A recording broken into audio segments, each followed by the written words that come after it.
Okay. Assalamu alaikum. One thing that I thought was interesting because I think your brothers-in-law did this as well.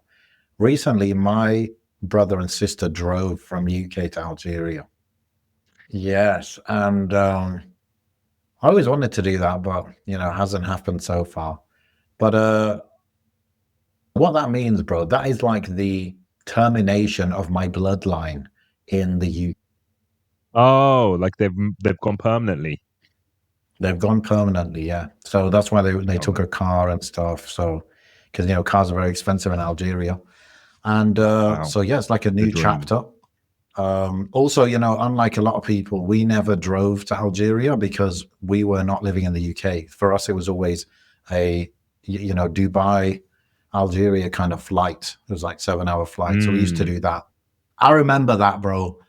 Like the first time I went to Algeria, I was about 11, and all I know was, and I always used to fly Air Algeria, right?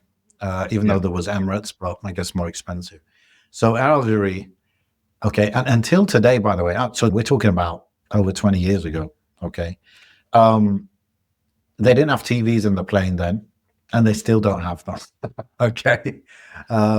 So it was a very boring flight. And I remember just being, I think that this might have been the more domestic flights because we would often be, so we fly to the capital and then from there we have to wait for the connecting flight. And so we would be on that flight, bro, just desperate to sleep on the tables. And these are my memories of going in the early days, at least the Mm. traveling part of it. Anyway, the memories like once I'm there was all great, Yanni. But yeah, it was tough, man. So so yeah, we never did the driving thing from UK or France to Algeria, and now my brother sister did it without me, and it sounded pretty cool, pretty smooth. There was an issue with the car, but yeah, man, I would like to do that one day. You've never done it, have you? Personally, no, not without my father.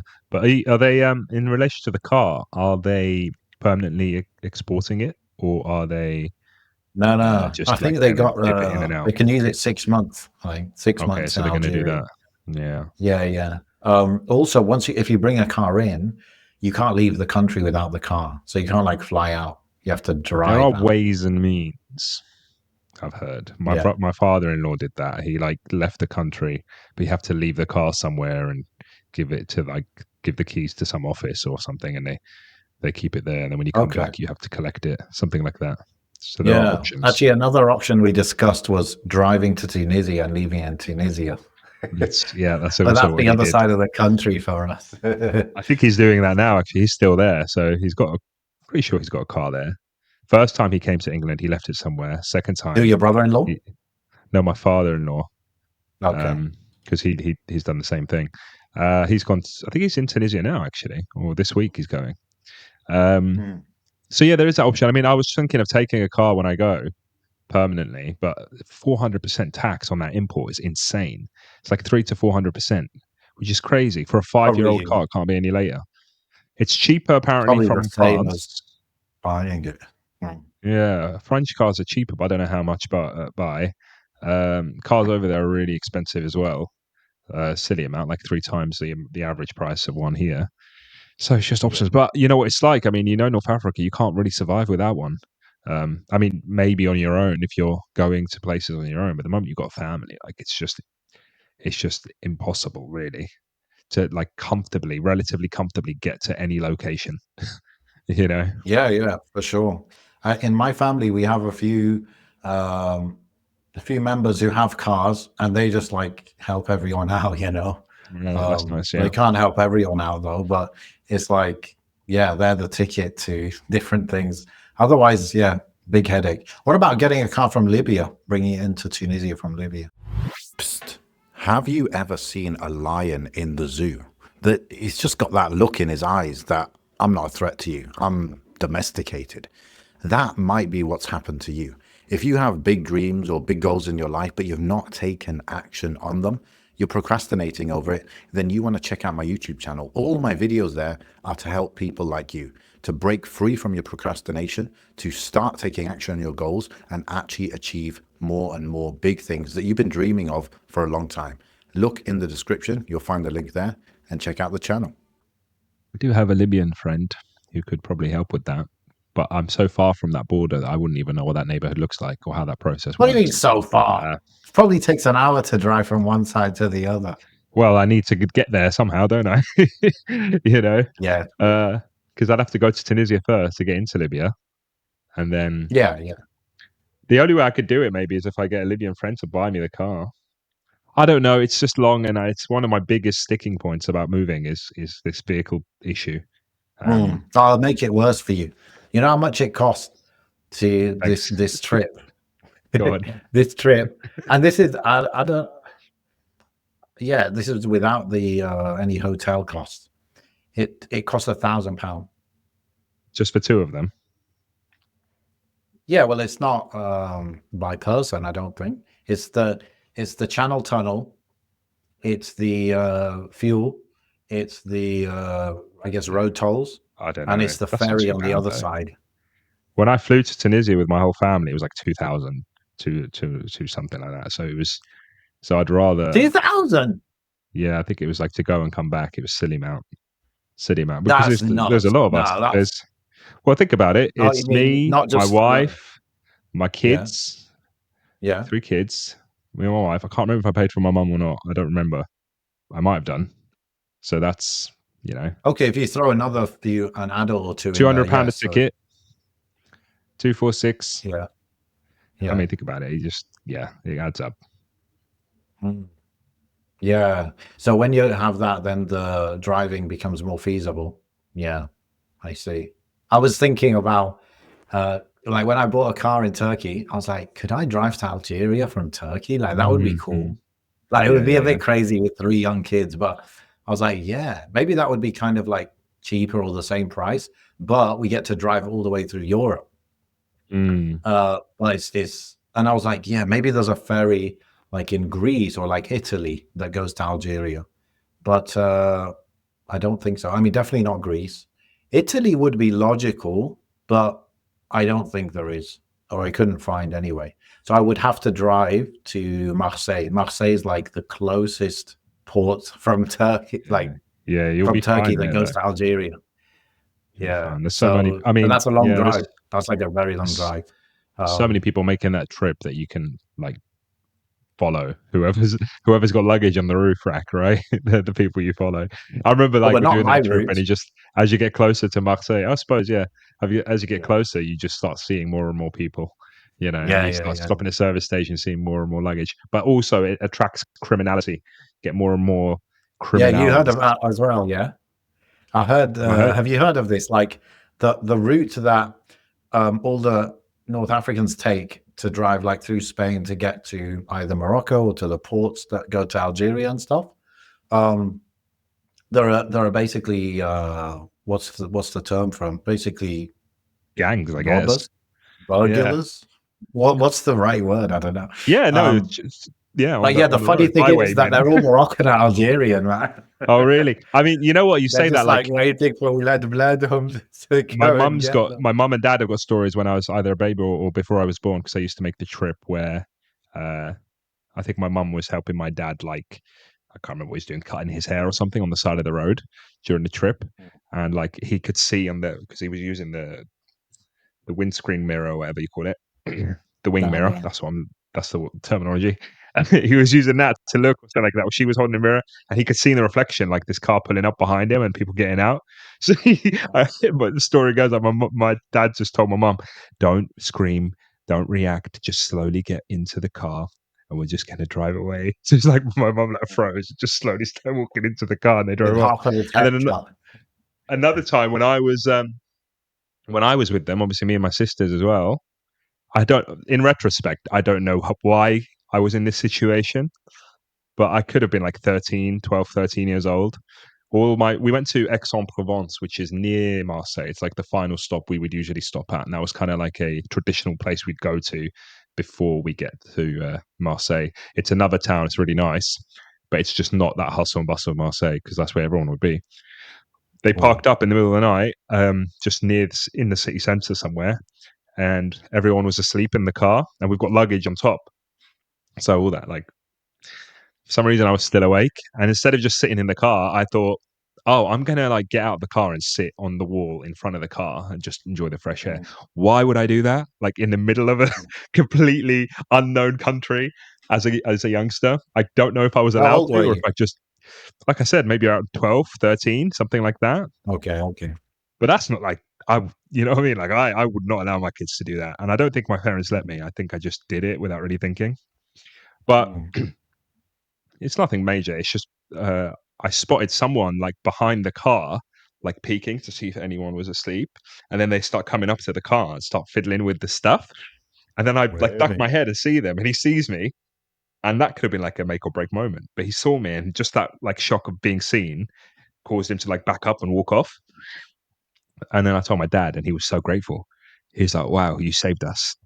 And I was like, "Wow, look, I did a cool thing." He didn't actually shout at me. Well, he was going for it, even though there were people in the car. Yeah. Yeah, absolutely. If I mean, I don't know if you notice those people in the car, but if you're subtle enough, because all that's going to happen is someone's going to jump out and shout at you, and you're just going to sprint off. Um, Yeah.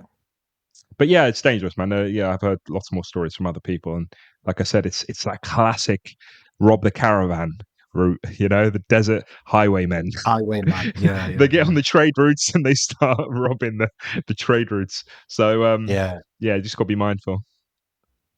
So you have done it then? I Alternatively, thought I thought you said you yeah, yeah. hadn't done the trip. No, I haven't done Oh, it on my own, but like right. I did it with my dad and my mum back when I was younger. But Mm, alternatively, when we moved to Tunisia the first time round, 90% of our belongings my dad shipped away into a like a freight container. So I still remember the day like that truck brought all of our belongings from the UK, like my bikes mm, and all my toys and all the stuff I've got in Tunisia is from like when I was a youngster, and we brought it over in that container. So that's always an option, you know, for people that are really like making serious hijrah. Like, I want to get out of here. Hijrah is a controversial term, isn't it? Not every country counts as hijrah, apparently. But anyway, that's another story. mm, But any mm. sort of move you want to make from the UK and you don't want to like abandon all your stuff, you could look into it. I don't know what the prices are these days, but you could look into shoving all your stuff in a freight and getting it sent over by boat. Yeah. You could get all your Yeah, furniture, you for could get sure. everything. I believe someone was saying you can bring a car from the UK to Turkey for it might have been like £1,200, Yeah. which I reckon is definitely cheaper than driving it over. You know, Turkey now has a border with the Schengen zone. Mm. So what country is it? Is it Hungary? Hungary joined it or something. So now we got a direct border with Schengen zone. So once you enter that first border, there are no more borders for, the Oh, whole nice. way to Western Yeah. Europe. I don't know if I'll make use of that, but I probably should, right? But where should I go? Like, where would I go? Like, I think I would like to go to Spain, but that's far, isn't it? So I don't know. Where would I even go? That knows. Beats me. Bit of adventure Yeah, never hurt. yeah, yeah, yeah. It's Ramadan, bro. In a few days, inshallah. Inshallah. So What's the exciting. vibes this year? It's like I need it, bro. You just need it. I Mm, need a spiritual boost, baby. I need to mm, inject it. Put it in me. Oh, trust me. Like, I don't know. I feel like I've been so busy that, mm, you know, just doing your fundamentals isn't enough. You know, you just need that boost. You need that Ramadan vibe. You know, you need the mm, social medias to become more Islamic. Stop seeing nonsense on the mm, timeline. Even stop looking mm, at the timeline. Read the Quran. You know, that kind of thing. mm, No, I think Ramadan is just comes right at the right time every year, doesn't it? Because just get that busyness and that I miss Ramadan vibe. It really hits that peak moment. And for once in God knows how many years, I'm going to be in Tunisia, inshallah, for a little bit of it, which I didn't even no. plan. I had to go to Tunisia for a um, business as usual. And Mm, it was a last minute booking. And then I realized, I'm going to be there for like 10 days of Ramadan. That's great. I wonder what that's going to feel like. So that's going to be a nice experience, inshallah. Um, yeah. So how about you? You've been missing it? I'm sure you have. You're a big Ramadan lover. oh yeah, yeah, man, for sure. I'm looking forward to it. Yes. Yeah, it's gonna be good, man. Actually, Oh, man. I think I'm hoping. What are the differences between last year? So last year I had an office. This year I don't have an office, and that office was like very good, bro. I'll tell you something about me. I just can't help it. Okay, it's just the way Allah fashioned me, right?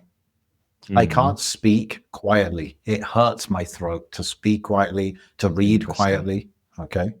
So when I'm reading my, yani for the last years, I've always read my Quran thing in Ramadan straight after Fajr. Oh, And for me to do that at home when I know the kids are asleep, I don't want to wake them, this and that. I just can't do it, bro. And even like those, like my wife will be telling me, no, no, you won't wake them. It's fine. But I just can't bring myself. Even now, mm, yeah. Now my kids are in this room next door. They won't wake oh. up, okay? But I just feel I can't fully express myself. Okay. Ah, the So shackles are off. That's what you want. yeah. So in the office, I used to go specifically at that office. It has these little soundproof booths. Okay. It's Uh-huh. insane. When you go, I don't know if you've ever been in one of those. You go in it, you close the door, and you can hear silence, like actual silence, because it's all soundproof. So there's no those little sounds, the white noise, the background noise of the ambient noise. Yeah, that's what's called. The ambient there is no ambient noise. It's all being absorbed by these pads they have on the wall, and it's Mhm. just amazing. It's actually you can tell a total difference. It's like, at least for me, it's actually gives me kind of energy, because I feel like your ears and therefore your brain is filtering out the ambient noise constantly. But in there, Yeah, there's nothing to filter out. It's crazy. absolutely. Yeah. So Yeah. I used to go in there, close the door, read Quran very freely, and like no one will hear. And it's after Fajr, like no one's there working at that time as well. So I did that the last I guess couple of Ramadans. I was like using it for that, and then after my Quran, I would go and do all my work, like in that morning time when I'm fresh. I would just had a bit of sleep, just had my suhoor, my coffee and stuff. I would Yeah. do a good 3-4 hours work, which is most of the work, to be honest. Get it done in 3-4 hours, and then probably take a little nap after that. So that was my usual routine. This year, I'm gonna try and do the same routine, but yeah, I'm gonna have to find something with this whole reading Quran thing. I'll give you an update, I guess, when we try it out. The other Yeah. different thing would be what there's something different. I think this year, last year, I don't think we had any like classes arranged. Like, because I have a couple of friends, they studied, mashallah, quite a bit. I don't know if I ever mentioned this actually to you, but one of them, he studied with Mufti in Medina for like a few years, like Oh, solid. nice. So he currently we have an ongoing Sira class, which is amazing. But hopefully we'll be able to do it more than like once a week now. In Ramadan, we'll do it maybe 2 times a week or something. So I'm looking forward to those kind of things as well, because on my own, like I was thinking, like, what do I do on my own? Like, let's say I have a slot of the day, I do a little bit of knowledge kind of thing, right? So I've got like, I forgot about these books I have, right? But I've got this one which is, Arba'in Nawawi, and it's like got the what's it called, commentary of it. So I could go through that, Yeah. but there's nothing like a class. So another friend of mine, he can do a tafsir class, so we have to pick a surah. So we might have a few classes going on, which is great. And I've got a car this year as well, which might open my opportunities for different tarawih. I'm not sure. There's always parking issues, though, isn't there? But yeah, this is like what I'm thinking with Yeah. this song. Really, these are slight differences, but I think most of it should be pretty similar. It will be cold as well. Like, we still have snow on the floor here, on the ground here in Wow. Istanbul. Like, it snowed pretty heavily about 5 days ago, and some of it is still there, hasn't melted. So it's the coldest Ramadan I think I've ever had. I don't remember any. My Really? main memories of Ramadan, like I guess where I was like more conscious, more taking it seriously, that was in the summer. That was like Absolutely. Yeah. maybe, was that June? Not June, August, maybe August, Yeah. September. Yes, yes. Like one of the first Ramadans where I like made a plan. I was like, yeah, I'm gonna read the Quran and stuff. I think that was in September. So Mm. So now it's gone all the way to March. But also winter, I feel, has gone forward. Like winter didn't start until probably like February this year, like beginning of February, I would say it kind of started. So it's going to be a cold Ramadan. The night is going to be longer. So I feel like that would be the best Ramadan, to be honest, when Maghrib and Isha and stuff are pretty early. Like Yeah, I think that would be quite sick because yeah. a lot of your available time to do ibadah and stuff is at night, which is like when you've eaten, when you can eat. Um, I guess then you'd have the dilemma of like, oh, I don't want to sleep too much, blah blah blah. But Mm. Yeah, then there's yeah, ability yeah. to just be productive if you need to be, like shift your work schedule maybe after Tarawih or something like that. I don't know, or before. I don't know. Like I haven't got a Bro, car this year. if you got a Yeah, 9 to 5, Ramadan being in the winter is sick. It's like perfect, yeah, isn't yeah, it? yeah. Yeah, I've like see you're damned if you do, you're damned if you don't. But my freelancing stuff's like really kicking off, alhamdulillah. So I've taken on a few clients, and that's like really already kind of filling up my schedule. And then I kind of realized, oh wait, it's not Ramadan. Maybe I've taken on a bit too much. But Uh-huh. yeah, I'm gonna like I haven't got a car, so like from in England at least to get to the nearest mesh, it's like a 25-minute walk maybe. Um, Mm. which I'm gonna have to see. I'm gonna just see, okay, how what time are they gonna do Tarawih and what time? I think they sent the information out today actually. So I'll check, and then I just have to see how much time I can, but it's nice at least you're forced to do that little walk, after you've eaten, just in case you eat too much. Mm. um, Mm. but you know what I'm like, I might just abandon walking after the fifth day and just start getting the bus or something. Mhm. But like in Tunis at least, the mesh is right next to the house, alhamdulillah, and that'll be nice. And I haven't got all the, I don't want to call them distractions, but all the responsibilities of trying to deal with the children and stuff. So I feel for my wife who has to kind of hold the fort while I'm away. But I'll That'll be tough. maximize inshallah and capitalize. I think my mother-in-law is going to come and visit, so that'll help her out. Mm. But I think How I'm going many to days are you in Tunisia? For like days of Ramadan? You went to school and you studied English, science, you studied maths. Then you went to university, studied engineering, economics, maybe computer science. But where along the line do you ever learn about how to be a man of character, how to be a man that takes action, how to have a resilient mindset, and to build yourself to become a man that you're proud of, especially the Islamic way? Because a lot of men, when they want to learn how should a man act in this situation, especially in 2025, they will either end up going left side to the feminism or right side to the red pill. Well, I wrote a book specifically that cuts through both of those, and it just goes to the source, to Islam, to show you how to be a man of character according to Islam. I've got a free chapter for you in the description. Click that link, check it out, and if you like it, you can get the whole book. should be about 10, 11 days, I think, something like that. I'll be Oh, away, inshallah. okay. Yeah. Okay. I'm going on So the what 4th, are you inshallah. expecting from the quality of the Taraweeh? I like it there because, well, I haven't been in a while, but last I remember was about 2011, 2012. So it could be about 10 years ago, something like that. Maybe a bit more, actually. And I think uh, a lot of local, like obviously it would be local, duh, but a lot of local brothers were like leading Tarawih, but not necessarily the imam. Like they wouldn't always bring an imam from the town or whatever. I'm not sure what the scenario is now. Like last time I went, the imam that usually used to do the Friday khutbah isn't there anymore. Somebody told me, somebody told me he got into like a disagreement or something. I think like someone asked him a question and he answered it, and they didn't like the answer. So the person like complained to the authorities or something. So they had to remove that imam and get someone else. But I don't remember what it was about. It was something silly, and I just thought that's pathetic. But yeah, we'll see. God, it's a bit vague in my head. But those are the kind of village shenanigans that you get, I suppose. Um, Mm. but just the closeness, the proximity of our house to the masjid is just phenomenal, and I really want to capitalize on that. And if I'll be questioned about this Yom Al Qiyamah, the fact that I'm there, I haven't got much to do in the evening because all my chores and stuff, like my work and everything I go there for is during the day. In the Mm. evening, Yeah. I'm going to be with my mum and my auntie. So I haven't got my kids with me. I haven't got anything else to do. I don't socialize necessarily when I'm there. I don't go out and see anybody. So I'm going to go and take advantage, inshallah, and capitalize on that opportunity. Um, Mm.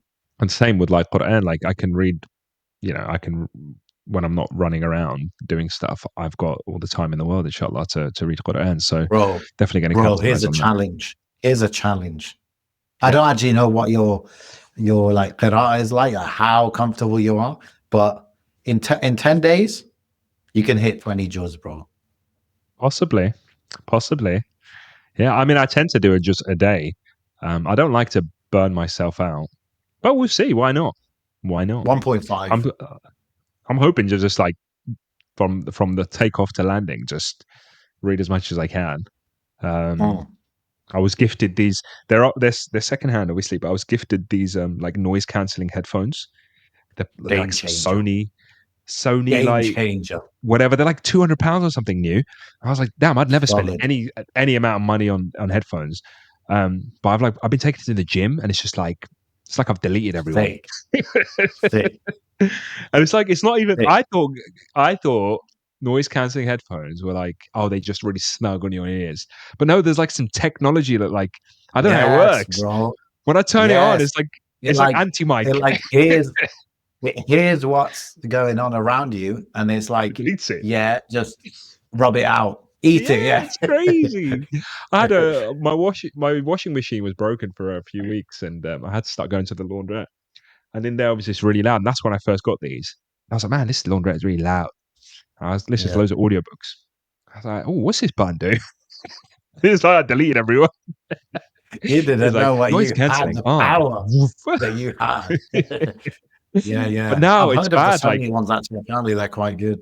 yeah, it's but now like I've started wearing these all the time. I had a question the Mm. other day to my wife.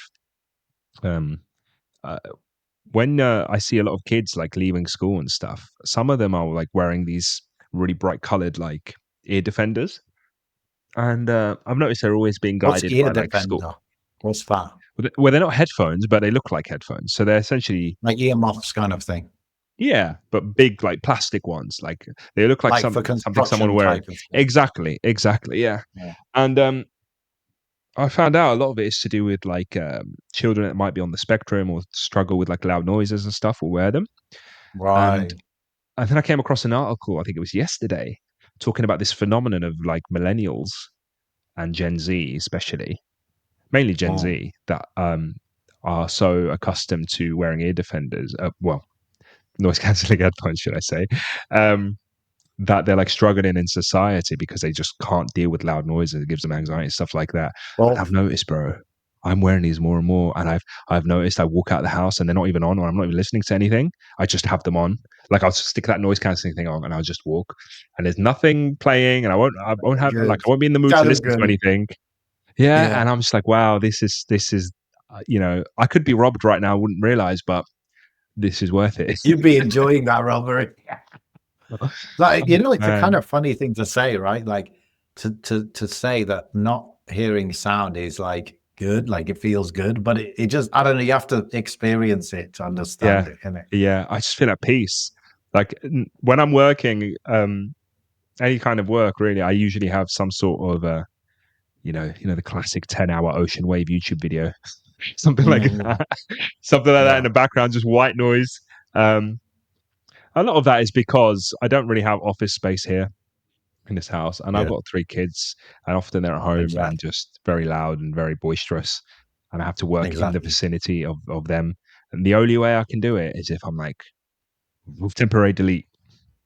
I say Bro, that was temporary. whoever got you that gift, that's a very good gift for your, I circumstances. know. I'm so grateful. I May Allah I reward me. heard of a hack. I came across a hack on X, and it was basically AirPods Pro, which I've got, which has noise cancelling, but then to like amplify it further, you get these. You call them what, ear defenders? Like you get the I think construction so. Yeah. grade ones, and you can put those on top of Oh. these, right? Oh And then my it's god. just like complete silence, Wow. Wow. because I'll be wearing these. I'll have the like you, bro. My kids are, they're kids in the end, right? So they make noise. So it's quite distracting to me. So I'll put the AirPods with the noise cancellation on. But when they're really like having fun, I'll hear it. Okay, or if there's crying and fighting or whatever, I'll hear it. So that could be like the next level up. It hasn't been Yeah. too bad, to be honest, but that might be the next level up. And those are not like, they don't have active noise cancellation. They just have, I guess, passive noise cancellation. But you combine it with the AirPods, should be mad. Should be mad. I was conscious, like, I see a lot of people wearing these sort of headsets in the gym, and I'm like, oh, I feel like if I was wearing those, they'd just fall off, you know. Mm, But no, mm, I trialed it. I took both my headphones to the gym the other day, well, a mm. few weeks ago, and suddenly all that is gone. Yes, It's exactly. just vanished, you know, because you could have those normal headphones in and you could be listening. You could be listening to a lecture, right? But it's really weird listening to like Tim Humble speak and like this faint like drum and bass beat in the background. And You know, it's really like just then you clash. got to turn You it off know, really loud as well, innit? yeah, absolutely. So I don't know why gyms do that. Like everyone who wants to listen to music in this day and age puts their own headphones in. But maybe it's the awkwardness Exactly. of just It's having outdated. complete silence and people grunting.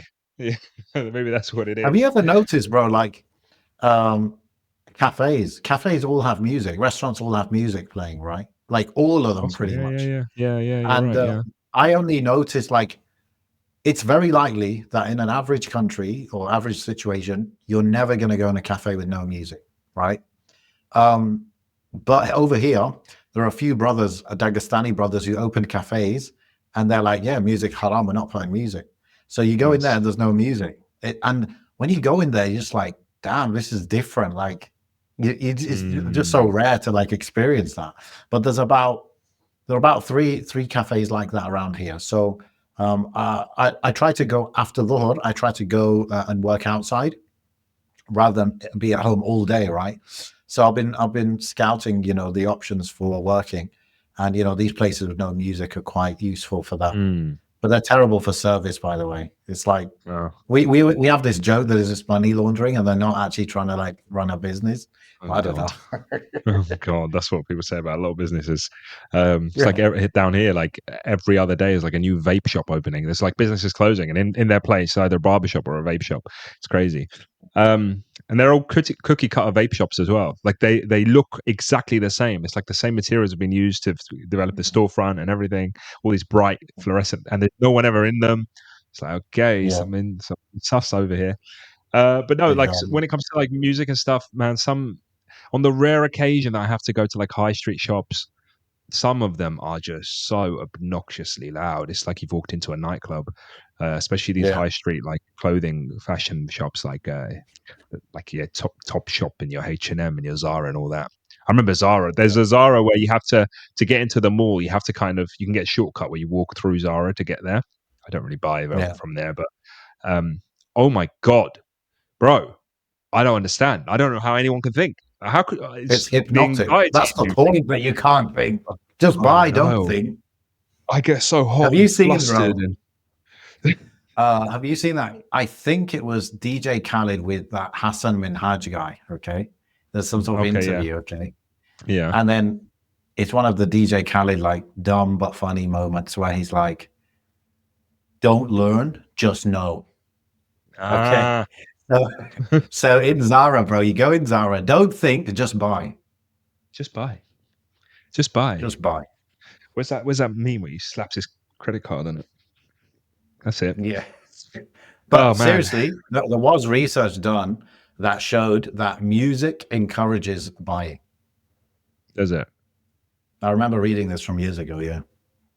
And it Is makes that sense. why? Me personally, when I have music like that, I can't concentrate. Like I'm just like quick, force a decision. Okay, yes, buy it. Okay, let's go. Let's move on. Yeah, You know, but that's like that's a different. I don't think that's what average people. I think average people just like it. Just gives you that vibe. Just like yeah, let me just spend well, this money. it's like putting nasheeds on everything and anything. Every video's got to have a nasheed on it. Yeah. You know, I started putting that on my videos, but I don't use the same ones that everyone uses. I found like other ones. I actually paid for it actually. which is quite an And some investment there's if you the think about it. famous one is like Halal. Was it Halal Beats? He's made Yeah, it yeah. big, isn't he? Instagram Do you Reels think a and lot of that. people are using that? 100% because the people that like it went mainstream. It became a viral sort of what do you want to So call you it? know, like when Melody or they use whatever. it on their reels or whatever, have they paid for that, or is it like included? Do Or you know what? I I I think maybe they get a cut. Maybe Instagram pays if you upload. It's got to like the Instagram and these social media apps, TikTok and stuff. They use like licensed music, don't they? So they must yeah, yeah, have to kick back something to because okay, years ago, remember the great YouTube purge of 2006? I think it was about no, 2006. You don't remember the great what YouTube purge happened, of 2006? That was a. It's like it was like someone dropped a nuclear bomb on the YouTube. In another life of mine, I bro? learned video editing. 2006 is the beginning of YouTube. What are you talking about? Well, it was like 2000 and something, 2008, 2000. I don't know. Let me look it Okay. up. I need to know. Oh, you're Copyright talking about when purge. they were going to get shut down and all these lawsuits, and then Google bought them and like sorted it out. When was? I'm sure it was like. Oh, nah, it was earlier than this. It says 2012 here, but it was definitely earlier than this. I think it maybe started earlier than this. Maybe it was like 2007, 2009, around that time. Here we Okay, go. what The happened? site that's last week, purging 2006. When was YouTube created? Around 6, 7. 2005 here. 2005. Anyway, I want to say 2006. That's that number in my head, but maybe it was later than that. Long story short, YouTube basically destroyed any sort of copyright. Before it was like the Wild West. You could put any sort of track, anything on there, and there was no copyright enforcement. None of that really existed. And then one day, just getting strikes on your videos, boom, boom, boom, boom, boom, boom, boom. Suddenly, everyone was just getting Wow. purged. I used to make anime music videos, AMVs. That's how I learned how to video edit, you know? Mm, So if anyone's familiar with AMVs, I was the guy. I used to get like 20,000 views. That was a lot back then. I was that guy. that is I a learned lot. some valuable skills. um, but yeah, one day I wake up, it's like, oh, this video has been hit by a copyright strike. I was like, what the hell is copyright? This is the internet. What are we talking about? And then the next day, this video, and then the next day, 4 videos, and then 5 videos. Suddenly, my whole YouTube career was just eliminated. the Alhamdulillah. day the Uh, day the internet went corporate. oh, that's it, man. Google must have bought them or something and just um so yeah, I think they definitely get a kickback now. Now it's kind of gone the other way where it's like all the music is available, but it's like licensed in a weird way, and the same must be for Nasheed artists and stuff like that. Got Um you. So I the remember ones even that like I bought, like I just paid like one off for it, and then I could yeah, and you just can just use use it, it. right? Mm. But it has a big difference, bro. Like it basically you communicate via like what's on screen. You communicate by what you say, but then with these little nasheed things, you just put it. It's very quiet, but it just sets the tone. It sets the Mm. tone. And we've got different parts of the tracks which are like a bit happier, a bit like deeper, dark, whatever it is. And it Mm. just like it amplifies the feeling that you want to give. Yeah. Yeah. I did some sound effects work the other day, helping a brother out Okay. who's doing some video editing. He needed some help.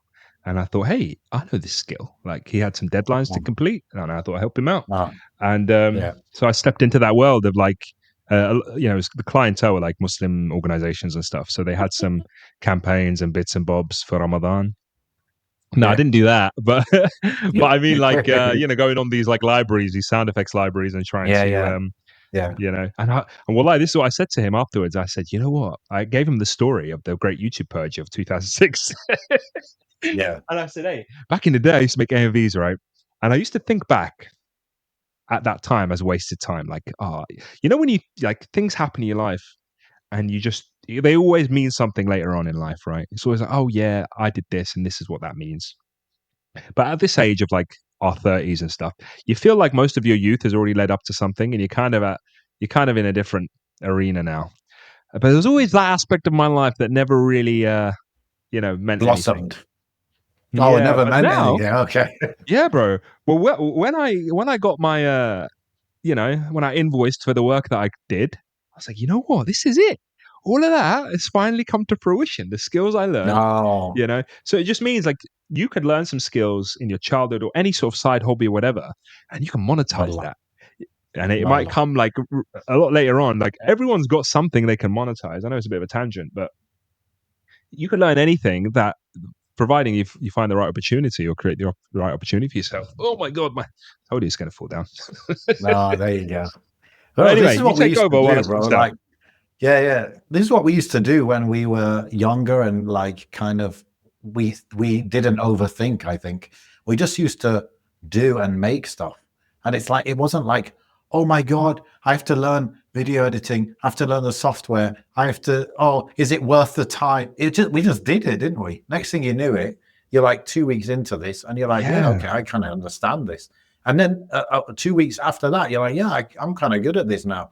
And that's how we used to do stuff, bro. And it wasn't always this weighing up, is it worth the effort? yeah, Is it worth the 100%. time? It was just like doing it. And then you end up with you Yeah, experience years later, yeah, you got that in the back yeah, pocket. yeah, yeah. Honestly, it's great. Same with Photoshop. Like, Photoshop was something like you'd hear it all the time. Oh, this guy photoshopped this, and it was like a verb almost. And Yeah. I started learning Photoshop just to make memes at school of my friends. So like I would in IT class, we used to have a little session of Photoshop very briefly. I was like, oh, let me make this funny picture and send it, like email it over using the school thing. And I used to do that. And then I might have like downloaded like a pirated version of it at home and learned how to and I just started doing that and doing that. And then, but I think at one point you could just buy it one off. Obviously, subscription models just completely eliminated that. See, I feel bad for the youngsters, man. They missed out on the golden years. You used to be able to buy something, and that was it. You owned it. You want photo? It's like an iPhone. Even the Wow. iPhone has got subscription stuff, but it was like Photoshop version 4. Here you go. Buy it. You can Yeah, use that yeah, for the yeah. rest of your life. But I think it's actually exploded in other directions now. Like there's a free version of Photoshop, like not made by Adobe, but it's very similar in features, but it's Yeah. free. It's like, is it open source or something? And then you've got like Mm. Canva, which is like freemium. So there is a free, side of Canva. But then even if like, I don't know, maybe this is just me, but I feel like $10 a month for something you're actually going to use, like Canva, let's say, like that's a steal. Like that's really, really good I value. don't know, Something that man. you're actually going to use. Yeah, Obviously, it as depends kids, how far you're using it. Yeah. yeah, nothing I generally did like costed money, so that's true. Like that would be a barrier when you're a kid. But the point is, there's so many developers out there that there's often people just willing to like open source like the whole thing, or you know what I Hmm. mean. Hmm. Yeah, I So was trying to find like I used to use Sony Vegas to edit videos back in the day, yeah, I know but I that. don't I even know if used that they exist actually like anymore. back in the day. Like, Yeah, yeah, yeah, there you go. And yeah, I first started on Windows Movie Maker, which was obviously the free software. And yeah, then like now, when I did those VHS tapes, I digitized them. I was trying to find some sort of software to edit them without having to pay for Premiere or whatever. And I downloaded yeah. CapCut, which I've heard of, and that was free. And it literally did everything I needed it to do with no Bro, cost CapCut is involved. thick and it's free. It's so DaVinci good. Resolve Yeah, is also free. nice. I don't know if Yeah, people still have that drive in them to just learn something for the sake of it, as opposed to I'm going to get paid. Like there's this hustle culture that's really taken over. But like when we were younger, you're it was right. just for the fun of it. Like I learned video editing, Well, it photo, was. Yeah, yeah, it was just like, oh, this is cool. Like the thought of even making money on that didn't even exist back then. It was just I want to voila, produce content, put voila, it out. YouTube wasn't voila. monetized. A lot of these things weren't monetized. You just used to put Yeah, stuff out for the sake of putting stuff out, and yeah. carry a lot of that Bro, skill with you. we probably spent like hundreds, if not thousands of hours on this type of stuff, which there was no, monetization vision whatsoever for it. And I think the best, like quote unquote influencers or creators, whatever you want to call them, the best ones are the ones that started for that, Yeah, you know. yeah, That's why they started, and then it just happened later that they could do it full time. yeah, yeah. We Um, used to make like I Mr. used to go. I remember. Funnily enough, like Mr. Beast, I heard in an interview recently, like Mr. Beast is known, he's the most obsessed guy on YouTube, Yeah, right? of About course. YouTube. But he said he started YouTube. He said, since I was 13 or very young, 11 Mm, or 13, he said, I wanted to be the biggest YouTuber in the world, right? Oh, okay. But when the guy asked him why, he said, I wanted to make money. I wanted because my mum was working like 2, 3 jobs, and I wanted to make money, and I thought that was my ticket for making money. So even he started Right. out with like the money aspirations, which I never thought of actually. I always thought he was more of a, an artist. Maybe.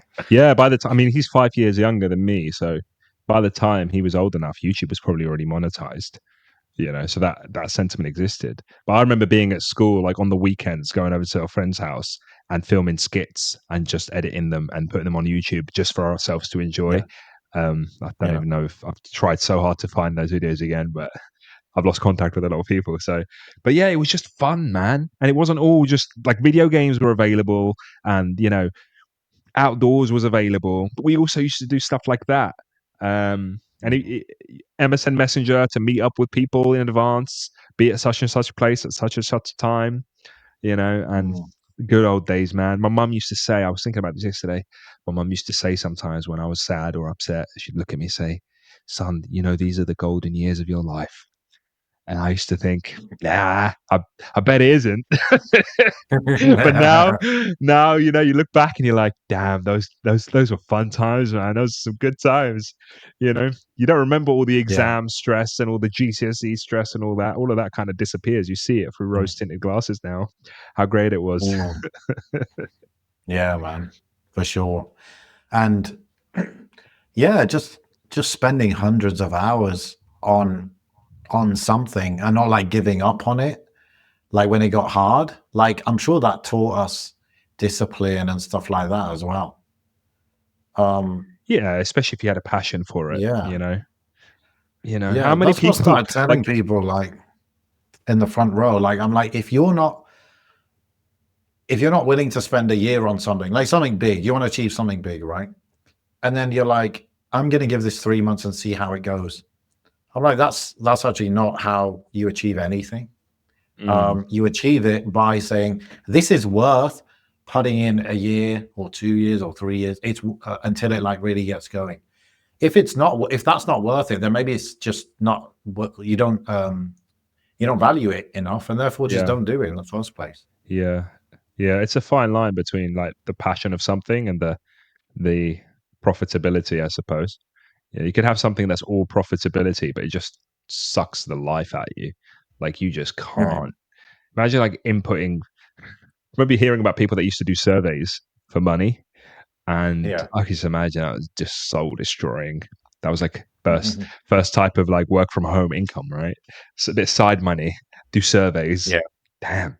But then there's stuff that is like all passion and no profit, and yeah, it's not sustainable. And yeah, it's you might be having fun, but you haven't got a single customer after you've, I don't know, painted your vase that you're going to sell on Etsy. I mean, some people might buy it, but it's all fun and no profit, right? So there's a middle Yeah. ground, I think. Um, And there are some people who are stuck with passions that are not monetizable, but they don't realize that it's not them, it's not their marketing, it's not the platform they're using. It's just the thing that they are really good at is just so niche, and like people don't really mm, want it that much. mm, And they've mm. just invested time in being good at that thing, but that's Or life. even with some like you're passionate about something, but the moment it becomes a service that you provide, it drains Yeah. you. It sucks away any creativity that you have, and that was something I found a lot with graphic design work. Um, it's like I like being expressive and creative with my graphic design work and then putting my own style into things. But generally, a graphic design job, someone's going to want a particular thing. You'll be very fortunate if they want your aesthetic and what you do. Hey, I Yeah. love your work that you did for this. Can you make me something similar? Oh, that's brilliant. That's a great request or service. But some people are like, I need a banner and it's like for this and it specifically looks like this. And you're like, okay, you make something that you like the look of. And they're like, nah, I don't like the look of that. I want it looking like this. And you're just like, that looks horrible. And I've seen that Yeah. with like some web stuff. Like I've done some web design work and they're like, oh, can you change this to make it look a bit like this person's website? I'm like, yeah, but that looks gross. I'll tell you in a nice way that I don't think that's going to convert very well, but I'll do it for you anyway. But at this age, man, when you got mouths to feed, sometimes you gotta push through and Yeah. And make it a great constraints purpose. constraints will improve your skills as well, isn't it? Yeah, Like when you have 100%. to do it a certain way, then that's where real creativity comes out, I think. Absolutely, absolutely. Now we're just thinking, reminiscing about the good old days. Yeah. So you're going to Tunisia in Ramadan. I'm going to Algeria, but I realized today I could actually go second day of Eid. Um, Ooh. I'm going for a wedding. I might just go for a week or something. Um, and I thought I would have to go in Ramadan, but I wanted to avoid that.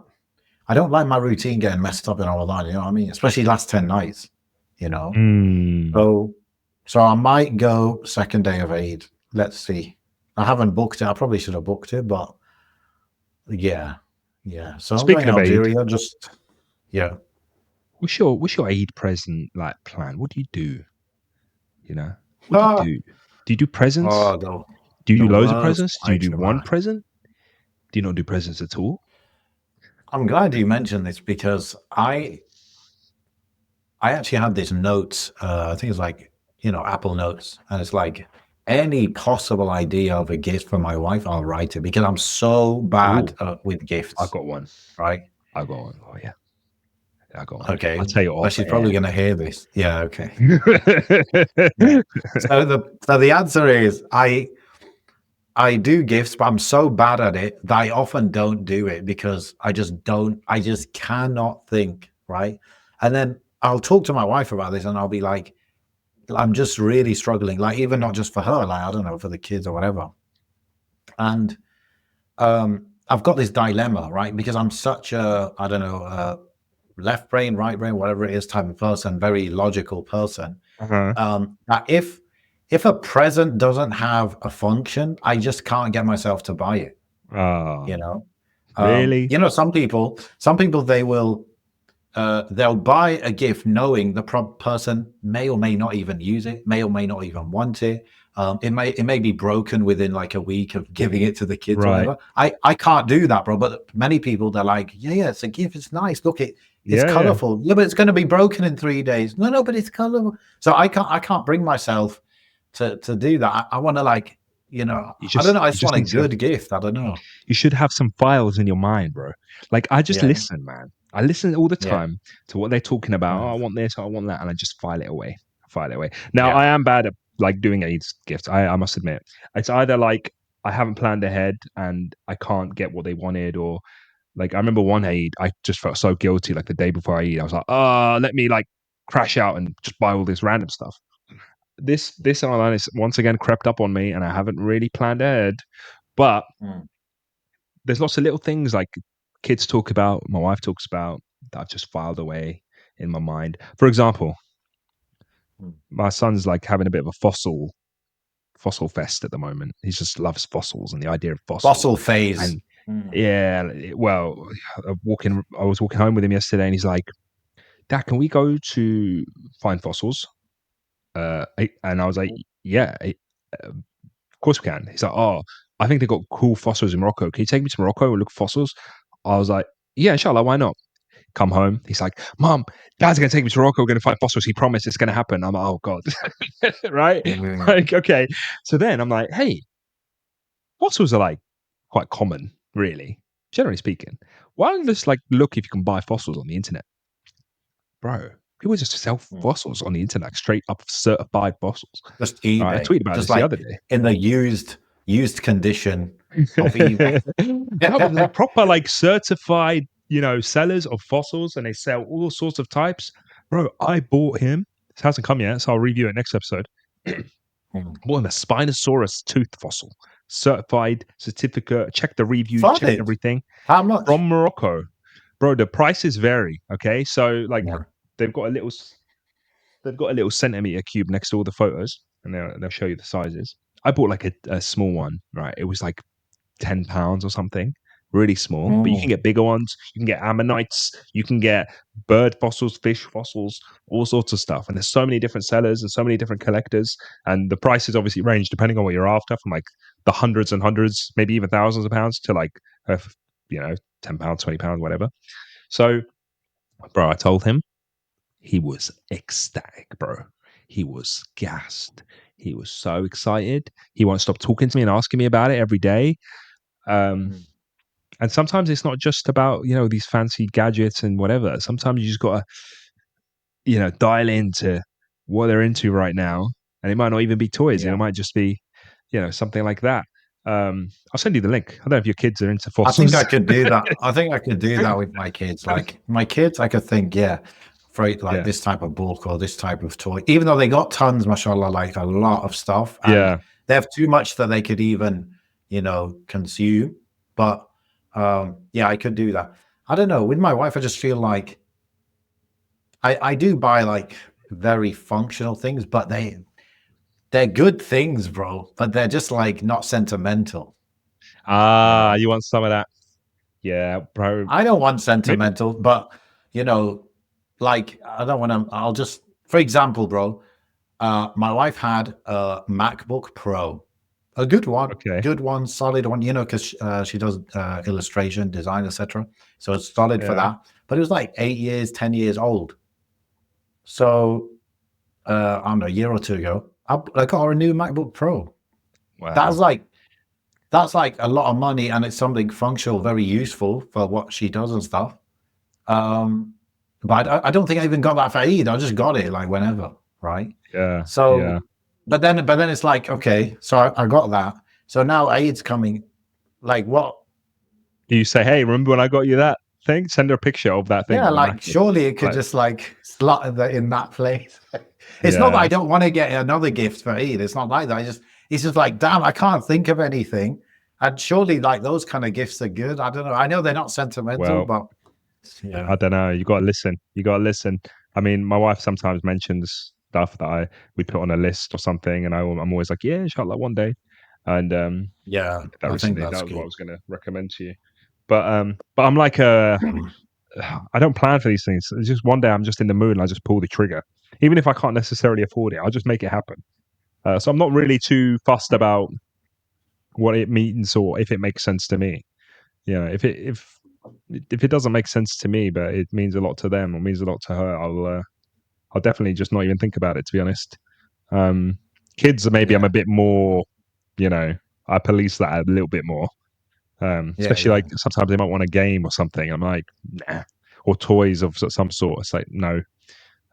He's the kids are really into Lego at the moment, and they like getting Lego sets. They've got so much He's of not. it, but I don't necessarily mind because I think Look, it's bro. actually quite. I think. Oh, what have you got? Zoom up, Lego Creator. Zoom it in. Zoom it in. Is that a fish? Yeah, that is a fish. It's like three in one. It's fish, dragon, and parrot. Oh, there you go. Bro, I love Lego. I think it's great. It's just right here. Lego's sick, but my kids mostly have like not official Lego like blocks, but this is the only official one we have. Yeah, Oh, it's nice. good, Okay, man. fair enough. Proper good. Yeah, yeah, Yeah. yeah, yeah. Although you'd think that it keeps them busy. I had to have a nice chat with Mm. my son earlier. I had loads of work to do. He's like, Dad, can you come play Lego with me? I was like, listen, son, I'm gonna teach you something. You know.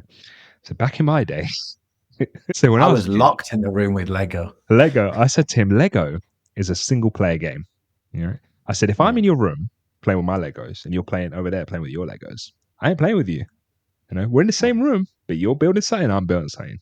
I said, if we're trying to build Mm. the same thing, we're just going to end up fighting. So I said, hey, Mm. single player game, see what you can build me and show me later. He understood Mm. then. But some kids, like, what I don't like, and I've noticed lately, is like, they've kind of sometimes abandoned the imagination that maybe we had. I remember vividly playing with action figures and making stories and doing like he's drowning in the bathtub, that kind of stuff, right? Like I vividly remember doing that. I don't see my kids doing that. Like I don't see any of them doing stuff like that. Maybe Khalil doing it sometimes. Like they like to, do a bit of dressing up as superheroes but I think maybe it's also because I was a single child for a lot of the time and then I had sisters, so I never really played with them with toys like that. And they've got each other that they keep themselves busy and that's that kind of their imagination. They do a lot of role play with each other. Like one of them will be a dragon and the others will be like the knights and all this stuff. Um, so they do that kind of stuff. But have you noticed that? Like maybe is there like an absence of imagination, or do you think kids still have that? Well, I haven't observed it as much as I might expect, but I just would say they're still too young, maybe, possibly. Really? But they kind of do it a bit. But The type of stuff they come up with is very different to Knights and Dragons, to be honest. Oh, I really? think it's very influenced. It's influenced by like some of the books that they love and they read. Like a lot of the books we have, like we've got, mashallah, a lot of these short books, very short, but it's like every single prophet. Okay. Oh, Every single one, like even Dhul Kifl and all these this prophets. this is when Emin So they'll outparents me, guys. so they Go got on. all these ones, yeah. So they'll be like reading that. And but then the stories they'll come up with later when they're playing or whatever, it's all to do with, oh, you're the Kafir king and I'm I'm Wow, the that's this, and nice. it's all to do with that kind of stuff. That's nice, man. You've Because got the, this is what they've got, like this is what they're exposed to. I suppose. Yeah, I suppose living in the UK, you kind of have to watch yourself, only because you don't know what they're going to You do. say. You do, man. You No, know, my kids, yes, definitely would be in trouble in that sense. I think so. Yeah. Oh, sometimes you just got, it's sad, really, that you've got to kind of sanitize a lot of their stuff. Even to the Yeah. extent of like normal kid talk of like, Yeah. oh, I killed you, you're dead, like stuff like that. We've Mm, had to sanitize. mm, Like I've had to teach them. It's so awful, and I feel horrible for doing it. But you can't help but feel mm. worried, like they're gonna just attract some sort of policing in whatever environment they're in. But it's like saying, What do you think though? Taking the police out of it, okay? What do you think about? Because my kids do this sometimes, and I'm like, I kind of believe it. I'm not too worried, but I do think about it like twice. This whole thing of like, I've got a sword and I've got a gun and I yeah, shot him and now he's dead, yeah, yeah, yeah, and it's yeah, like, bro, you're 5 years old. But I yeah, just yeah. thought, yeah, I think I was like that as well when I was a kid, Oh, and yeah, I I think, think it's kind of yeah, normal. I don't 100%. know. It's normal, but in today's society, Mm, it's normal if like an English kid or a white kid says that on the bus or on public transport. But the moment a Muslim boy is saying that with a niqabi wife and a bearded dad next to them, it just becomes an attractor and an issue. Like 100%, 100%. If there was like, let's say you're catching a flight to the So you UK. personally, you have no issue with it? I personally don't have an issue with it unless it's like getting to Mm. extreme. You know what I mean? Like, Yeah. Okay. it's like extreme violence, which they wouldn't be exposed to anyway. But sometimes they And say then his things. guts are like on the floor and he's Yeah, all sometimes they'll say spilling. things like, "Oh, sometimes they'll be like, I chop your head off," and I know they've never seen that. They've never seen anything Yeah. like Yeah. that. But like, if they're playing Yeah. with Legos and his head pops off, it's like, oh, his Yeah. head, like that's Okay. funny. Look, Yeah. his head. But imagine, right? Yeah. And I'll put you in this situation because maybe you're a bit more liberated where you are. But like, you're catching a flight to the UK, and like they're on a plane, Mm. or they're Mm. waiting in line to get on the plane, and they just say stuff like that. Oh shoot, and it exploded, and Yeah. blah blah blah, and you're like, shush, don't say that. But imagine that Yeah. kind of policing all the time, where I've had to teach my Yeah. kids to say defeated instead of killed. I've had to teach my Um, kids to, I don't know, stuff like that. Mate, that's a good example though. Just saying defeated instead of killed. Like that's something we always try and remind them to say. And I know when they get older, yeah. we can then teach them why we're trying to sanitize some of that. And hey, just say what you want, but just be mindful. But at this age, it's like Mm. I've just heard so many silly stories, and I don't want to have that. Especially like my Of wife's on course. her own, and I'm not with her for whatever reason, and she's got the kids, and they start shouting stuff on the bus or just playing with each other out in a shop or Mm. something. It can attract that kind of unwanted attention. Whilst you go to Algeria or Tunisia or wherever, and they're selling like plastic guns in the store, like have fun with that. Like that, no one worries about that when they're there. It's like they sell, like I got this was one of those Eid presents from a while ago, these like Nerf gun kind of things. They've got a few Yeah. actually. um, yeah, Khalid loves this stuff. Like this is what boys do. Like he begs. Oh God, it fell again. Sorry. Uh, he, I'm in such a ghetto setup. I'm just gonna hold it for now. This bottom bit, he can't pull it. He hasn't got the arm strength. So it's like I'll be Yeah. working, bro, and every 2 seconds he comes up to me. He Mhm. goes, "Dad, pull it. Dad, pull it." I pull it. I give it to him. He goes, he shoots something. He comes back. He says, "Dad, pull it. Dad, pull it." Can't pull it. So it's constant, right? But like there is a sanitization in toy stores and stuff. Like I remember trying to get water guns in the summer, and you couldn't get anything with a trigger. I was like, what happened to water guns? When did they remove the trigger? And I looked it up, and it was like at some year or whatever, they banned like selling water guns with triggers in the UK. So the only way like you could shoot the water out is if like you like pumped it and then it would just shoot automatically, or some sort of pressure release that would. It was weird anyway. It's like push a button and then it would shoot out automatically, as opposed to having an actual trigger. It's like, Yeah, mate, this yeah, society has just gone crazy. But mm, yeah, yeah. I think maybe that whole fear around violence, like anything like violence, like you're just saying, oh, he cut his head or this and that. Maybe that's like, yeah, all that. Because I'm trying to be open minded, right? I'm not. I don't try and take that view like, oh, because it's like that in the West in 2025, therefore it's wrong. No, like maybe it is wrong, right? Let me think about it. But I do think my conclusion for now is that yeah, that stuff is not going to translate into anything negative unless, like you said, no, you of course, notice it's going really extreme. yeah, of So, course, and anyway, like on the opposite way, like how do I say relax in English, man? uh, On the yeah. contrary, On the contrary, yeah. So anyway, relax. It's like something I think that especially boys should be taught. Like it's good to defend defend your brothers, your sisters, your yeah, man. uh the ummah yani. So, you can't be like all this completely Bro, they've anti got. that stuff. I think my middle child is like a little bit softer than the other two. Like he's a bit more like I want to. I want to pretend to be a chef, or I want to pretend to be. Mm, But like Khalil, the youngest, because he's the youngest, he get away with everything, and everyone kind of babies him. His other brothers will. He will just like see you on the other side of the room, and his eyebrows disappear. Like he's got this like very prominent brow where he could just mm, go like that, and his eyebrows vanish. And he's got mm. you in his sights. He's locked on, and he'll run over and he'll telegraph that punch, put his arm all the way back, right, as far as it can go, pause a little bit, make sure you're looking, and just give you one, smack you right in the wherever, Oh, leg or back or whatever. nice. And then Nice. you say, "Hey, don't do that," and he'll say, "Sorry," give you a kiss or wherever he hit you, and he'll have to give you a kiss wherever he hit you. Like he could hit you on the knee, and you'll be like, "Yeah, just go," and he'll be like, "No, no, no." He'll duck trying to kiss your knee, and then Mm. he'll look at you again, eyebrows disappear, and he smack you again. Give me another one. And it's like, okay, look, kid loves to fight and play fight, and he thinks, oh, I'm in the mood of play fighting right now. But like you teaching them when I'm in the mood to play fight, and when hey, don't smack your dad. Like there's a Yeah. line to cross there as well, because you've got to play fight with them. There's no way you can have a dad and not play fight. But at the same time, you've got to teach them when is the right time. And kids at that age, they think it's playtime all the time. When I've got like a important, I don't know, deadline I need to meet, I don't need my son like punching me in the back. You know what I mean? So, but I think yeah, boys have that propensity for some level of violence.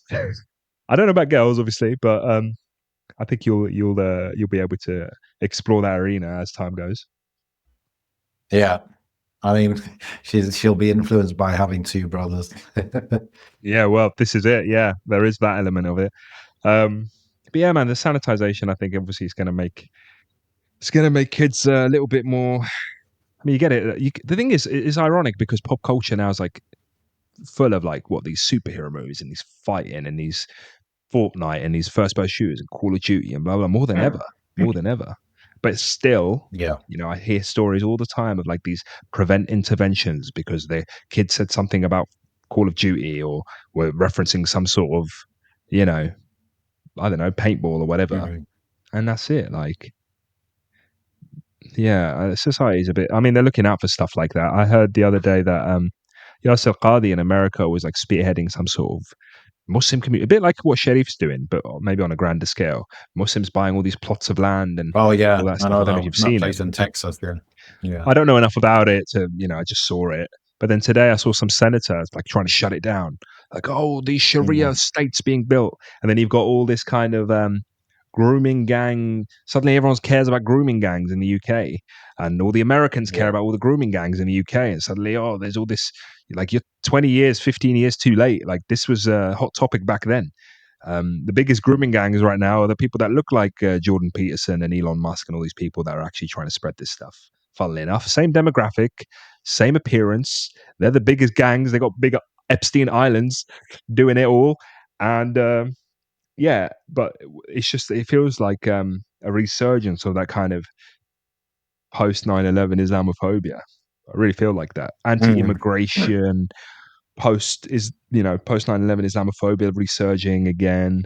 Um, and it's all like you can see it as it's being manufactured online now. Whilst before it was kind of like mainstream media reporting it. I don't watch enough mainstream media to know whether that still exists. I know there's biases in reporting, but now you see Yeah. actual figureheads manufacturing it, spreading fake news, generating fake news, and then you've got these like accounts that are from India or whatever who like dress up as these like right wing, white nationalists Yeah. Yeah. and I saw that. start spreading all this nonsense, and people just eat it up. I literally saw earlier, like Jordan Peterson putting I don't know how long the video was, popped up on my Twitter feed, even though I've got him blocked. But obviously, that doesn't change anything. Uh, like some long ass video about UK grooming gangs and how the UK's finished and immigration and Mhm. saying it's because of Islam and all this stuff. It's like, who are you? And I was literally going to comment, but he's blocked me. I was going to say, like, 99% of pedophiles actually look like you and fit within your age demographic. Like, go talk to your people. You know what I mean? Yeah. So it's crazy. Yeah. There does seem to be a resurgence of that type of thing, and like you said, it's not just a mainstream media now. Now it's like the new media as well, Yeah. Yeah. and also like definitely Israel is behind a lot of this stuff as well, because Israel knows that its enemy is not just Palestinians; its enemy is the whole ummah. So it needs to. Um, I'm it's sorry. like it's got its. What are you laughing at? It's just, you sound like one of those uncles, bro. You sound like the uncles we used to listen to when we were kids. It'd be like, the Zionists, it's all their fault. Bro, No, there's probably I'm elements, getting this yeah. from a podcast that I listened to. I believe it Okay. was maybe Islam 21C a few months ago. Yeah. Um, and I think also Low Key has videos about this on his channel. And it's Yeah. Yeah. like they Israel goes and funds these types of groups, like you might call right wing or whatever groups, and that's Right. why these groups often are like anti-Semitic. Okay, basically anti-Jew. I don't want to say anti-Semitic because Arabs are Semites as well, but they're they're anti-Jew in the UK traditionally. But now all of a sudden they're pro-Israel, and it's like, where's that come from? Well, it's because they've been told that no, now Israel's the good guy, and we're getting funding from Israel. Mm. Well, they don't tell them that they're being funded by Israel, but there are a lot of these groups around Europe, and that is because Israel, they're like, okay, we need to kind of fight Islam and any kind of ummah kind of unity and ummah strength. In the East, we've got our boys over there sorting that out. In the West, we need, to influence that side. So the Muslims in the West we need to find a way to clamp down on them and spread, the propaganda. So they fund these different groups, and there's like a whole network of these groups that are funded by Israel, like indirectly or directly or whatever. And I mean, yeah, and now we've got like flipping Elon Musk himself, right? Like pushing a lot of this stuff. And I feel like his plan with X is working. I think what he's doing with X is what his plan was probably, which is like, even if I lose money on it, I'm going to use it for my propaganda. I'm going to use it for the Trump presidency. I'm going to mm. use it to get relevant enough to play a role in the government in the US. I'm going to Well, use it to, then yeah, like you said there about is, even in Europe. ironically, as crazy as it sounds, the criminality that they speak about from ethnic minorities is in itself integration, right? The crime that they're engaging in is Yeah. is crime that the indigenous population of the United Kingdom or Europe have engaged in for centuries, right? In the same way that uh, the immigrants will integrate into upstanding roles and doctors and NHS and whatever, they will also integrate into society through the crime that's made available. Now, do you think that let's not forget, obviously, most grooming gangs are just white males anyway, right? But do you think that grooming gangs that aren't white males, who are the customers? Do you think the grooming gangs are just grooming for the sake of their own pleasure, or they're making some sort of money out of it? Or they are actually pimping out women or girls, young girls, or vulnerable people to customers? Who are those customers? Look at the demographics, you know? Look at the people that use all these. Look at the people that the demographics of people. Obviously, you won't be able to see it, but I'm sure you can Google it. Like, look up the demographics of people that look at the consume pornography, for example, or consume or go and pay for prostitutions, or travel the world as like prostitute, tourists, whatever they call it, or travel to what is it, Thailand and all these other places for underage, abuse or whatever you want to call it. It's all that demographic of people. It's all that demographic of indigenous Europeans. So yes, I'm not saying that there aren't ethnic minorities that engage in criminality. Of course there is. But to make it look like well, it's happening so much with them and that's the problem. You've got figureheads in your society that are you've got the Prince of was it Prince Andrew, Epstein, Donald Trump, all of them all involved in this stuff and all got their hands dirty with this stuff. So it's all just distractionary technique. They'll get angry. Like there was a post going viral yesterday about Oxford University, and it was like the 3 student leaders of Oxford University, and they were all ethnic minorities. Like I don't know, the House Chair and this and that. I don't know what the names are, but like when they put student leaders as in positions, and they're Right. all like ethnic minorities, right? So they're angry when they integrated there, and they're angry when they integrate in the crime. They never want you here, and that's fine. I accept that personally. I get it. I get that narrative, right? Not saying I agree with it or not. Like the chickens have come home to roost. You can't have a country that takes over the entire world and then not have an imprint left behind after doing that. You can't benefit from that and then not get what's coming to you afterwards, right? Um, but yeah, like everything is just a distraction technique, kind of like you said, whether it's Zionists or whether it's any other ill actor that's trying to capitalize. I mean, I even see that kind of rhetoric from countries like the UAE and a lot of Arab countries, where I noticed this in Tunisia first before I started seeing UAE rhetoric on it.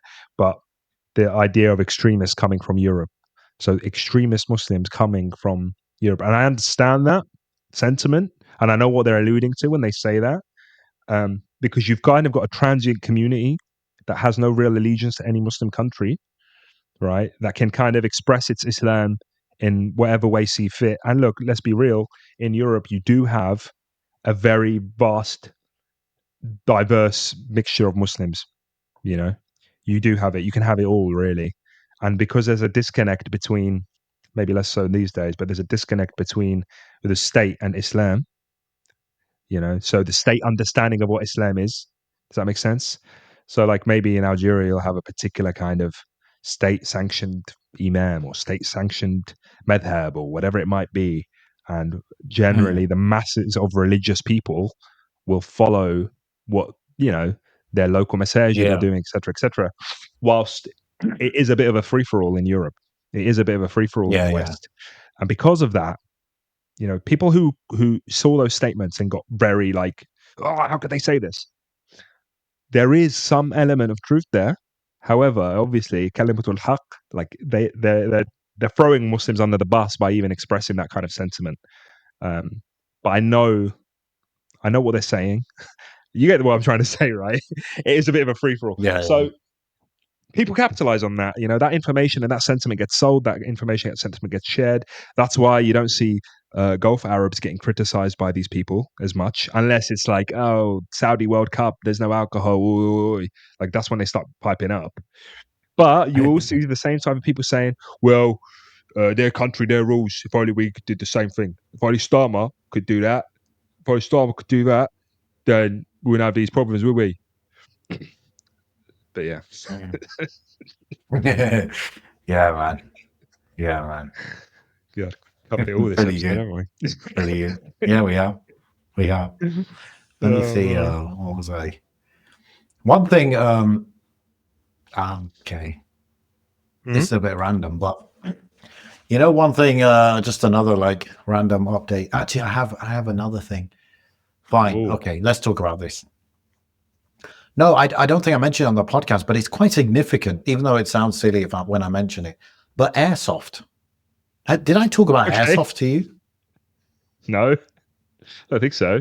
Airsoft. Airsoft is sick, right? I went airsoft 3 times now. Okay. Airsoft is um it's a combat sport. Mm, let's It's a sanitize this combat sport conversation. Yeah. used no, it's basically like imagine paintball, but instead of shooting balls of paint, you shoot little plastic pellets. Yeah. But they go pretty fast, and it depending how good your gun is, it will go pretty straight and pretty good. And it's supposed to be like quite realistic or whatever. That's how it's designed. Yeah. So I've I seen did some that videos. three Yeah. times, and it's very big, bro. Like in Europe, in the US, etc. People are very into it. Apparently, Turkey, they're very into it. Like they do some Yeah. sort of European championships over here or something. So I went 3 times now, and it's solid, bro. It's very Really. good. Yeah. It's very good. Yeah. It's like the difference with paintball is I think so. It's supposed to be more realistic. So in paintball, usually when you play, once you get hit, you can just go and respawn and come back. Right. But in airsoft, once you're hit, you're out for like that whole Yep. game. So you might be out for like 15 minutes, 20 minutes, whatever. Sometimes people play a whole day worth of airsoft, right? So if you're out, I don't know how long you stay out, but you'll stay out a long time. So you really don't want to get hit. And that's what it's like in real life, right? You really don't want to get hit. And that makes you play in a completely different way. You're like Right. you have to be more patient. You're very careful. You take cover in a like a more thorough way. And this recent time, it was like muddy, bro. It was Oh it yeah. had rained. It was muddy. And I was like ready for that, bro. Like I'm literally lying in the mud, waiting, waiting for prey. Okay. um, so yeah, because the first time it was my first time. Second, third time, I'm like, yeah, like you can't be thinking about, oh, it's muddy. Oh no, you just have to get fully into it. Yeah. And 100%. so the place we play, it's got like some structures where you can hide and this and that, but it's also got woods, like a wood area. So it's solid, bro. And ideally, like over time, you would, learn tactics. You would learn to like work in pairs or work in groups, cover each other, all of this. I try to do that, but some people are there just like purely for fun. And I'm there like, yeah, it's fun. But like, like if you play football for fun, you don't just kick around randomly. You try and do a good job, right? So, Mm, so yeah, I was trying to like do my best to like do things properly, etc. And it's solid, bro. It's something I would like to do regularly. You need a good group of people, 10 people yeah. plus.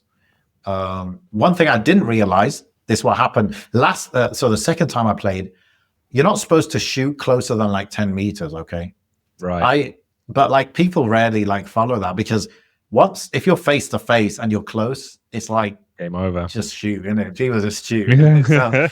So the second time I played, I got shot like on my mustache basically, Ooh. and it was like bleeding. So it was pretty close. It was like bleeding because it doesn't really hurt. You do feel it, but it doesn't hurt when it's shot from a normal distance. But when it's shot close and it hits your skin, then you're gonna bleed. So that was like that time I got shot. But the third time I played, I got shot close range in that same place, like between nose and lip, like on your mustache area. And another time Yeah. I got shot on, it hit my tooth. And I found out later that Oh. your tooth can actually get chipped by these, Oh. pellets hitting you. You're not wearing a face So my mask? tooth felt a bit. I wasn't, just Oh. eye mask, Oh, just okay. covering the Right. eyes. Um, and my tooth was feeling weird the whole day. I'm like, damn, it might have actually damaged it, but it's Oh okay now. no. But I will be getting a face mask, I think. But it's Yeah. solid, bro. And some people take it very seriously. Like you can get like snipers that shoot from very far distance very accurately. And then you can get like, I don't know, smoke grenades and all these types of Yeah. stuff. I don't know if I need to go that far. Like it's one of those things you can, these like Americans, they spend like thousands of dollars on Yeah. it and I stuff. knew some. Um, Thing is, when I was in the police, I used to come across so many people that would come to police notice because of this sort of stuff. I even knew a guy that was really into it, and then lo and behold, he's got prevent referrals and all this sort of stuff because he's into airsoft. Um, so oh, I'm not saying I wouldn't do it. I did paintballing before, but a bad experience because as fun as it was, I got into a bit of an altercation with someone and I got knocked out. I remember like going to an altercation with someone and like During the game. it was like in between games, I think it was. In between games. And like I just wasn't expecting to be headbutted and I just got headbutted like the first time I ever got knocked out. I was like suddenly I'm on like the floor. I'm like, what just happened? And then it like all started piecing together what must have happened. Yeah. But yeah, I couldn't actually complete that altercation. Someone You much just bigger than me reminded me, picked me bro. up. You just reminded me of once when I was I was probably 16 at the time. And Yeah, we were on the bus. Like I used to play rugby, like in the team. So we were going to like Dubai to play. And I think it was on the way back. We were on the way back.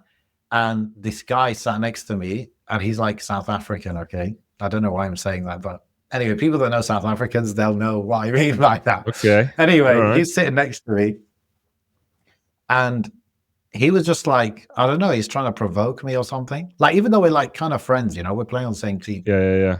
He's just provoking me. Then I think we stopped at a petrol station, and I don't know. I was annoyed. I guess I just went up to my head, butted him, and I knocked him out. You're horrible. We would not get along, me and you. But Mine I'm not was like worse, that, man. bro. Like just in this Well, case, I just like I think I thought it was fun as well. Like it was a funny thing. I'm not sure, but I headbutted him, and then he just drops. I was like, "What? What happened?" Oh mine was man, someone who I wasn't forgot going that to go. completely. Mine was someone who wasn't going to go paintballing, and I felt so bad that I paid for them to come. So like they were only there because of me, and they kept. I was sitting on a bench with talking to some brothers, and they kept squirting paintballs in my face, like just to annoy me. And like I stood up, like squared up to them as a joke. It was literally a joke. We're all friends, but I don't know what happened. This guy just snapped.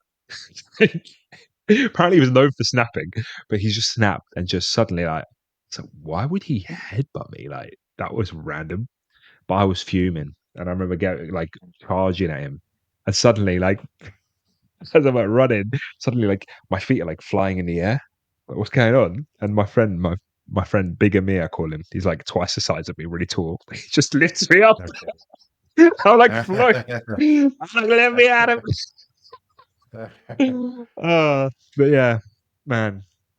Other than that, I'm not really Ah, considering I did a lot of police work and I had to get very physical and quote unquote violent with people. I'm not generally a violent person. So yeah. yeah, boys will Bro, be you just boys. reminded me as well. Again on the rugby bus again. Just you were the school bully. No, like, this is not bullying, bro. This was like Just man pure on man. asserting your dominance. No, you know what it is? Rugby is a very like white sport, isn't it? So the people that were playing it were like pretty white, like in their culture. Even though we're in Right. UAE, remember, right? So like if you go football team, you're gonna have like a lot of Arabs, you'll have all kinds of people. I'm talking about in UAE, right? But Yeah. in rugby, it's gonna be English, it's gonna be Australian, South African, like just this. And the culture, even the culture around rugby is very like white and a lot of alcohol and all these kind of things. Um, but it's a good sport. It's a good sport, and it's a good sport for discipline, especially more than football. But Yeah. it comes with this baggage. But anyway, yeah. Some of these South Africans are very rough people, bro. Like, um, they were the bullies. I would say they were the bullies. But anyway, I'm saying about the culture thing because in like white culture, saying certain things about your mom this and you're this that, like Oh it's yeah. very That's normal and fine. loose. But like we don't take it like that. So I remember in the Mm. bus, this South African guy said something like that to me, and I just punched him in the face, and he he reacted like I think his reaction was like like he Yeah. How gasped could you? like I can't believe it kind of thing. I can't believe he did that. And then he was like, it's like he gasped, and then he was like, "Oh, I've got to react." Like I don't know, he didn't really want to fight. I guess I don't Yeah. know. Um, and then they just turned into a mess because it was like on a bus, like packed with like Yeah, 16-year-old guys. But I just yeah. remembered that as well. Mm, That sort of funny. stuff's necessary though, growing up, man. Like that, I missed out on a lot of that growing up. So I was there always like I avoided confrontation, even in like the most normal sense of the word. Like, oh, you got my order wrong, so I have to go and confront you about my order being wrong Yeah, at a yeah, yeah, restaurant yeah. or something like that. Like I hated That's a that. very British thing, by the way. Not well, yeah, but like I think if you've grown up dealing with confrontation, then you kind Mm, of a bit more confident about dealing with that stuff. I think those 5 years mm, in the police, probably the most valuable thing it taught me was the ability to just put myself in super uncomfortable situations and difficult situations and not worry about it. mm, So I think that's why, like going back to what we're talking about kids and expressing themselves and mm. experimenting with some levels of violence. I think it's important to their upbringing. Definitely, it makes them confident, gives them that self confidence, gives them that ability to like know their body and know what they're capable of, and know also what other Yeah. people are capable of. Not just get head butted. So it's like out of the blue. You know what I mean? Like now I know you don't square up to someone that close because they might just headbutt you. So yeah, there's so many things. Like obviously, I'm not advocating people join the police, but put yourself in situations. Well, even airsoft, like put yourself in those kind of more physical, confrontational situations, or rugby as a contact Mm, sport. Like learn some sort of contact sport, or learn. I mean, people always talk yeah, about martial arts and all that stuff, but I've never really done yeah, much of that growing up. But yeah, anything that kind of puts you in some level of danger, I think is important. yeah. Yeah, I don't see myself as having a very rough upbringing or anything, but Yeah, I too often, bro. I'm in circumstances where I meet people, or I'm with people, or I even have friends with people that I'm just like, you're soft. Like if I'm soft and you're softer than me, then what are you? Like I damn. really don't see myself as like rough at all. But like for example, I went to Hajj when I was going. I was with my group at Hajj, and we're going. I think Medina to Mecca, and we stop at the petrol station, and we go toilet, we have wudu, we pray, and then they're all like, Yeah. "Oh, the toilets. Oh, I don't. Oh, they're the sitting Oh, down that's a one." bit I'm like, bro, I couldn't believe it. Honestly, I was really. like, bro, I'm like, these toys are very clean, bro. Like, what's wrong with you, Yeah, man? Like, yeah, and that's what it's coming from me, who live most of my life in UAE, where everything is pristine, clean. But I know that the like relative, I don't know, relative to the world. I haven't even traveled that much, bro. I yeah. just You've know got that Algeria. I've Arobi been to DNA, bro. Thailand. You got that I Arobi don't know, man, DNA. but I'm like, bro, if that is like too dirty for you, then just stay in your little Yeah. bubble, bro. Maybe I should get you some, get a what's it called bubble wrap, man. Um, yeah, and even this stuff like airsoft. I'm telling my friends and stuff. I'm like, yeah, airsoft. We're going airsoft. You want to come? Let's go. And they're hesitating, and I'm like digging into like, why are you hesitating? And they're scared It's of gonna being hurt. shot. Yeah, I'm Yeah. like, I mean, if it was that's the point. really dangerous, then we wouldn't be playing it. Like, it's going to hurt a bit. Okay, so what? You're going to get a bruise. Yeah. Okay, so what? Yeah. You Yeah, they know. say paintballing hurts, but I don't So remember. I don't think I got shot at all in paintballing. I think I was just too good. Too good, bro. paintball, yeah, paintball hurts. I think more than airsoft, like more often, yani. But because the Mm. the balls are quite big. But You get a the ball thing up. with airsoft is there's no sign that you were shot, so you have to be honest. That you were shot. So people Yeah, get I've seen annoyed some by that. videos. I've seen some videos, Yeah. some viral videos of people just Um, like going close range, just absolutely obliterating people. You know, absolutely destroying, yeah. defeating them. That shouldn't be Those done. kind of words. Like if you sneak up on someone, you tell them to surrender, and then they're supposed to like just surrender. Yeah, yeah, of course. But an interesting thing that my friend just told me like a couple of days ago, because we didn't, I guess, think too much about the whole getting shot in the mouth and breaking teeth and stuff. But my friend said he sent a message to everyone. He's like, if we're playing a game where you're shooting at someone, and if you hit them in the face, you're going to harm them, then that's going to take the same ruling as like boxing and stuff. So it's like if we Ah, play, like next time we play, everyone has to cover their face, because otherwise I'm going to be sinful for shooting at you with no mask on, right? So I didn't think about that, but that's true. mm, not just punching, is it? Who would have Yeah, I thought mean, it's being just shot in the palming people face? in the face and stuff. Yeah, exactly. Exactly. Yeah, yeah. Well, I need to teach my kids that actually. Well, I don't think they punch each other in the face. I'm trying to think. Mm, Khalid is a puncher. Khalid is the puncher. Everyone else is more of the more wrestly, you know. yeah, Anyway, kids are asleep, and that's been a meandering episode of Mind Heist. What are we 1 hour 36? Probably haven't yeah, hit any of good the one. topics that you wanted to hit. Yeah, I still got a couple in the bag, bro. All right. If anyone's noticed, we're doing Mind Heist like what once every 3 weeks. I think we are now. You know, Yeah, yeah, yeah. getting to So close we'll to that do one in retirement Ramadan, age. inshallah. Yeah. Soon the kids will be able to step in and do some episodes for us. You know, Mind I Heist think Junior. actually, yes, the two Suleimans. Yeah, bro. I That could had happen. he finally had his first like online gaming experience with a Muslim friend he has. Like, so I'm friends. Mm. Their mothers are more friends than I am with the dad, but I see the dad in the masjid here and there. But the kids, obviously, they go to Arabic school together and stuff, so they know each other. And his mum was told my wife, "Oh, let's hook them up. Maybe they could play something this evening." So they were playing like Minecraft and Rocket League and all these games. But he had the headset on, and I was just like, "What have I done?" It was loud, it was obnoxious. I saw how he talks with his friends, and it's just fun to watch, I guess. But at the same time, I'm like, I think I've awoken something that I didn't want, you know. A Uh, beast. but yeah, seeing him with his podcast headset on, and thought, okay, I wonder what What be was that on? this Is is that like. a console? What kind of console? Yeah, it's a PlayStation 5. Yeah, Mm. obviously, it's like a once in a once in a week or two little thing, but it's just loud, man. Because all the kids are quite a similar age, it's just like they all want to get involved. Put a headset on this one, put Oh, a yeah. headset on that one.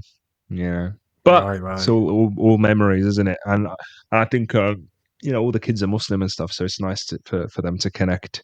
I think you've got to Wait, but why do you capitalize on need those headset opportunities. if you're like they're playing like in person, right? Uh, but no. So no, his friends at his house doing it online. You know, so they're Oh, talking okay, over the okay, headset. okay.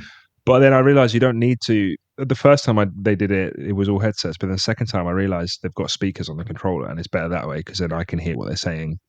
And Mm. enough, not that there would be any funny business, but then it just they grow accustomed to being heard, right?